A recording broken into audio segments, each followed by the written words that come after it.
Pocket में आसमान के एपिसोड 1 की स्टार्टिंग होती है कुछ गुंडों से, जो कि पंछियों को पकड़ के रातों रात यहाँ से ले जा रहे होते हैं ताकि वह उन्हें बेच के एक अच्छा मुनाफा कमा सके। उसी समय अचानक से पुलिस के सायरन की आवाज आती है। ये दो ही गुंडे बहुत ज्यादा डर जाते हैं। उसी समय जो पुलिस की सायरन की आवाज है उसके साथ साथ गोलियां चलने की भी आवाज आती है। अब इनकी फटने लगती है, इसीलिए ये दो के दो ही गुंडे वहाँ से भाग जाते हैं। अब कहानी में इंटरेस्टिंग ट्विस्ट ये है कि यह पुलिस की सायरन की आवाज एक लड़की निकाल रही होती है अपनी एक्टिवा से, और उसने पूरा प्लान बना रखा होता है कि वह किस तरीके से जो गुंडे पक्षियों को पकड़ते हैं इस जंगल में से, उनसे उन पक्षियों को आजाद करेगी। इसीलिए अगले दिन वो सारे पंछियों को आजाद करती है, यह कहते हुए कि इन पंछियों की असली आजादी आसमान में। इनको अगर कोई सोने के पिंजरे में भी बंद कर देना तब भी ये इतना खुश नहीं रह पाएगी जितना कि आसमान में। और यह लड़की और कोई नहीं बल्कि हमारे इस टीवी शो की मेन कास्ट है, जिसका नाम है रुद्रानी, जिसको कि प्यार से रानी भी कहा जाता है। रानी बचपन से ही डॉक्टर बनना चाहती है, साथ ही वो पढ़ाई में भी बहुत होशियार है। अभी उसके 12th के रिजल्ट आने वाले हैं और उसके पिता ने उसे ये वादा किया है कि अगर उसने टॉप किया तो उसे उसके फेवरेट कॉलेज में एडमिशन दिलाएंगे। रानी का सपना है कि वो अहमदाबाद मेडिकल कॉलेज में एडमिशन लेके इंडिया की बेस्ट डॉक्टर बने, लेकिन उसके घर वालों का ये सपना नहीं है। उसके घर वाले चाहते हैं कि वो जल्द से जल्द शादी कर ले,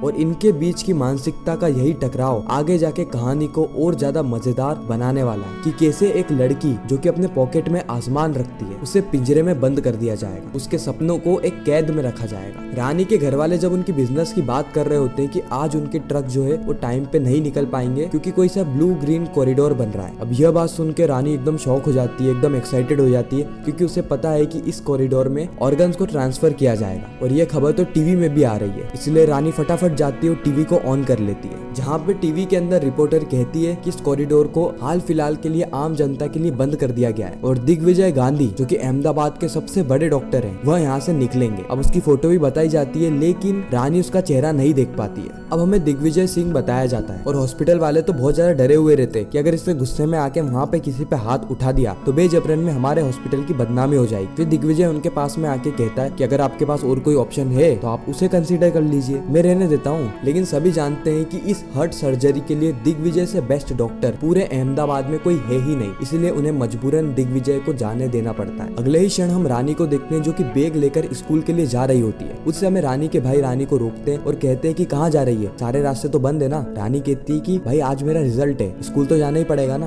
रानी के भाई कहते हैं कि स्कूल क्यों जाना, ऑनलाइन देख लेना ना। और जब रानी ये सारी बातें अपने पापा को कहती है तो वह भी यही कहते हैं कि ऑनलाइन देख लेना, आज क्या जरूरत है स्कूल जाने की, वैसे भी स्कूल तो खत्म हो गया है ना। रानी कहती है कि पापा आप समझो, आज स्कूल का आखिरी दिन है, दोस्तों के साथ मजे करने का, टीचर्स और दोस्तों से आखिरी बार मिलने का, मस्ती मजे करने का, इसके बाद तो फिर कहाँ स्कूल लाइफ आने वाली है। इसीलिए जो रानी के पापा होते हैं वो इस बात को मान जाते हैं और रानी को परमिशन दे देते हैं स्कूल जाने की। अगले सीन में हम रानी को देखते हैं जो कि स्कूल जाने से पहले एक हॉस्पिटल में जाती है और वहाँ के सारे पेशेंट की केयर करने लगे। वो ये काम बहुत समय से कर रही है, इसलिए वहाँ के जो पेशेंट है वो रानी से बहुत ज्यादा प्यार करते हैं कि वह जानते हैं कि रानी ये सब काम पैसों के लिए नहीं कर रही बल्कि ये उसका पैशन है। और ऐसे ही डॉक्टर की पूरे देश को जरूरत है जो कि पैसों के लिए काम नहीं करे, पैशन के लिए काम करे, और यही चीज रानी को बाकी लोगों से अलग बनाती है। अगले सीन में हम दिग्विजय के परिवार को देखते हैं जो कि बहुत ज्यादा खुश होते हैं क्योंकि उनका बेटा आज टीवी में आने वाला है। जो नया कॉरिडोर बना है उसकी लाइव टेलीकास्ट यहाँ पे टीवी पे करी जाएगी, इसलिए वो बहुत ज्यादा खुश होते हैं। साथ ही वो ये भी प्रार्थना कर रहे होते हैं कि बस दिग्विजय को गुस्सा ना आए, क्योंकि अगर उसको गुस्सा आ जाता है तो वो वहाँ पे तमाशा खड़ा कर देगा, वो अपने प्रोफेशन को भी भूल जाएगा। इससे हमें दिग्विजय का कैरेक्टर बताया जाता है कि वो बहुत ज्यादा काबिल है, बहुत बड़ा डॉक्टर है, लेकिन उसको गुस्सा बहुत आता है और इसी के कारण उसकी नैया हर बार डूब जाती है। अब हम यहाँ पर देखते हैं कि रानी का रिजल्ट आ गया होता है और रानी ने 98% के साथ टॉप किया होता है, और ये बात वो घर वालों को बताने जा ही रही होती है कि बीच में वो कॉरिडोर पे रुक जाती है जहाँ पे दिग्विजय ऑर्गन लेके जा रहा होता है। इसकी लाइव टेलीकास्ट भी चल रही थी जो कि दिग्विजय की फैमिली टीवी पर देख रही होती है। अब यहाँ पे प्रॉब्लम ये हो जाती है कि कुछ अमीर लोगों के बेटे वहाँ पर मौजूद होते हैं जिनको कि बिल्कुल भी पसंद नहीं आता है कि यहाँ पर रोड को ब्लॉक कर दिया है, इसीलिए वो ब्लॉकेज को जबरदस्ती हटाते हैं और वहाँ से जाने लगते हैं। लेकिन उसी बीच में दिग्विजय की जो गाड़ी है वो उनकी कार से टकरा जाती है, जिसके चलते उनकी कार में एक बड़ा सा डेंट आता है। अब क्योंकि उनके पास पॉलिटिकल पावर होती है इसीलिए वो दिग्विजय पे भड़क उठते हैं और दिग्विजय गुस्से में आके उसको जोरदार चाटा मारता है। रानी ये देख के बहुत ज्यादा इंप्रेस होती है कि एक पेशेंट के लिए डॉक्टर एक लड़ाई भी कर सकता है। और फिर हम देखते हैं कि इनके बीच में लड़ाई होने लगती है। उस समय रानी देखती है कि उस ऑर्गन को कुछ डैमेज नहीं हो जाए, इसलिए वो ऑर्गन को बचाने के लिए पुलिस से बचते हुए सीधे जाती है एम्बुलेंस में और ऑर्गन को उठाने लगती है। उसी समय दिग्विजय भी वहाँ पर आ जाता है और इसी के साथ यह वाला एपिसोड यहीं पर ही खत्म हो जाता है। पॉकेट में आसमान की कहानी बहुत ज्यादा इंटरेस्टिंग और मजेदार है। आने वाले एपिसोड में हमें और ज्यादा क्लैरिटी मिलेगी कि आने वाली कहानी में होने क्या वाला है। आपको यह वीडियो कैसी अच्छी लगी कमेंट सेक्शन में जरूर बताना। अगर वीडियो अच्छी लगी हो तो वीडियो को लाइक करके चैनल को सब्सक्राइब करके ज्यादा से ज्यादा लोगों को ये वीडियो शेयर करना ताकि हमारी फिर से मुलाकात हो।